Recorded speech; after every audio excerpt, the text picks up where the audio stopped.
दीदी के साथ जो मीटिंग हुआ इसके बारे में क्या बोलेंगे आप? देखिए, मीटिंग सक्सेसफुली बहुत अच्छी हुई है और बात हम जो चाहते थे यहाँ ये मीटिंग बोल सकते हैं कि थोड़ा कम हुआ है, इसलिए कि हमने दीदी से जो पॉजिटिव बात उन्हें की बहुत बेहतरीन बात किया और हम चाह रहे थे थोड़ा और कुछ करें।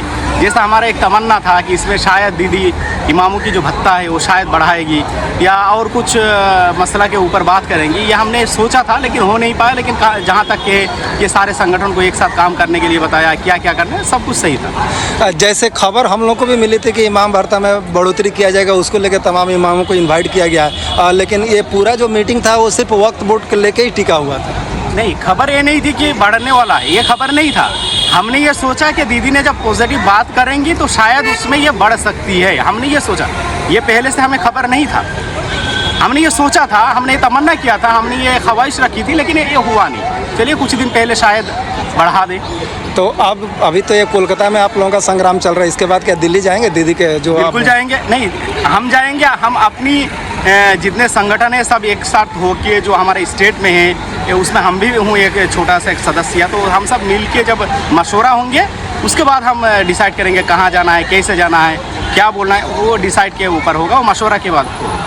एक बात बताइए, दीदी भारी मन से बता रहे थे इसके लिए भाजपा और बाहर के लोग आके मुर्शिदाबाद हो चाहे भांगड़ हो वो सब दंगा फसाद करा रहा है और बदनाम बंगाल हो रहा है। क्या इमाम साहब लोगों को लगता है कि ऐसा हो रहा है सब? देखिए, दीदी ने जब कहा है तो ये उनके वो जाके पूछिए, लेकिन हमें जहाँ तक कहना है कि जो दंगा लगाते हैं ना वो हिंदू है ना मुस्लिम है, वो दंगाबाज है। दंगा वाले का कोई हिंदू ना मुस्लिम, उनका कोई धर्म नहीं होता। आपने देखा मुर्शिदाबाद में जो हुआ वो तो एक प्री प्लान था। कल हमारे यहाँ बस आ रही थी तो बेथुआ डोहरी में उनको पत्थरबाजी किया गया, तो ये एक दंगाबाज है, ये ना हिंदू है ना मुस्लिम है। तो अब इसके बाद आप लोगों का या वक्फ बोर्ड को लेके जो चाहे ऑल इंडिया पर्सनल बोर्ड है, जमीयत हिंद का जितना भी फैसला होगा इसके बाद क्या होगा? क्योंकि मामला भी सुप्रीम कोर्ट में आज सुनवाई भी हो रही है। देखिए, ये जो बात है ये हमारे ऑनरेबल जो chief justice of supreme court जो बताएंगे, जो भी कहेंगे वो हमें मंजूर है। लेकिन हम ये कानून है, कानून के ऊपर जाएंगे। आपको छोटी सी एक बताएं, ये कानून बता रही हैं कि महिलाओं को सुरक्षा देंगे, आगे बढ़ाएंगे। सबसे पहली बात, उनके मंत्रालय में कितना महिला है, कितने मंत्री हैं, और इस देश में हम जिस देश में रह रहे हैं NCRB का रिपोर्ट ही बंद कर दिया मोदी गवर्नमेंट ने। 2021 का रिपोर्ट है कि हर दिन 86 औरतों का, ख़वातीन का यहाँ रेप होते हैं, यानी कि हर 49 मिनट में ये जवाबदारी कौन है? अभी 2025 चल रहा है, NCRB की रिपोर्ट बंद कर दिया, तो ये महिला को कैसे आगे लेके आएंगे? आप ये बात कर रहे हैं कि हम इसको मुसलमानों के हित के, तो हित के लिए ये बिल ला के आए हैं, ये कानून ला रहे हैं। तो मुसलमानों को अगर इतना ही आप पसंद करते हैं, इतना ही अगर हित में लाते हैं, एक मंत्री तो दिखा दीजिए, एक MP तो दिखा दीजिए, कम से कम एक MLA दिखा दीजिए। और तीसरी बात ये और एक बात करते हैं कि हम इसमें जो है भाईचारा की बात करते हैं, सबका साथ सबका विकास। भाई अगर यही बात है तो 198 की जो रेशियो है पूरा वर्ल्ड का, उनमें से हमारा देश सबसे आगे क्यों है? रही बात आप लोगों का मीडिया की, माफ़ कीजिएगा कि इसमें मीडिया का बहुत रोल है कि उनको फेक न्यूज़ फैलाया गया है। जैसे 180 जो कंट्रीज़ है वर्ल्ड में, उनमें से हमारा रैंक इंडिया का रहने 159 159 है। ये क्यों है भाई?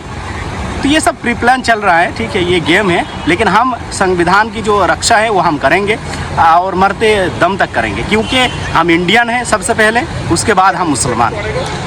और साथ ही साथ मुसलमान होने के नाते और इंडियन होने के नाते ये जो भारतीय जो संविधान है, संविधान को हम बचाएंगे। ये आर्टिकल 14, उसके बाद 25 और भी कई सारा आर्टिकल के खिलाफ है ये। आपको क्या लगता है कि जिस हिसाब से संसद में इस बिल को पास कर दिया गया तो बहुत ऐसे मुस्लिम लोग हैं जो बोल रहे हैं कि नहीं अच्छा हुआ है, जिसमें और भी बात ये मुस्लिम की बात नहीं है। अगर आप संसद की बात कर रहे हैं तो संसद में कितना MPs है? संसद में तो 236 MPs ने वोट किया, ठीक है, उनमें से आप देखेंगे तो 40 मुसलमान है, बाकी कौन है? 196 या 192 या 96 जितने MP से वो तो हिंदू है। तो ये वोट हिंदू मुस्लिम की बात नहीं, ये संविधान को बचाने की बात है। दीदी बोल रहे हैं कि नीतीश कुमार भी धोखा दे दिए, चंद्रबाबू नायडू भी धोखा दे दिए। दीदी जो बात कही है वो एक पॉलिटिकल लीडर हैं, ठीक है, वो अपने हिसाब से किए हैं, लेकिन हम यही कहना है कि चंद्रबाबू नायडू को ये करना नहीं चाहिए था, क्योंकि उनको बहुत सारे MPs और MLAs मुसलमान के वोटों पे टिका हुआ है। लेकिन फिर भी हम उनको भी अपील करेंगे आपके ज़रिए कि भाई वापस ये जो 44 जो इसमें पॉइंट रखा गया है इसको चेंज किया जाए, 2013 वाला को ही नाफिज किया जाए, क्योंकि इसका खसरा मौलाना मोहम्मद कासमी साहब सबसे पहले 1951 में किया था, 1951 में। फिर इसको कानून के जो दायरे किया गया ये वो था आपका 1944 में, 1954 में। फिर इसको 1995 में किया गया था। फिर 1/1/1996 इसको नाफिज किया गया।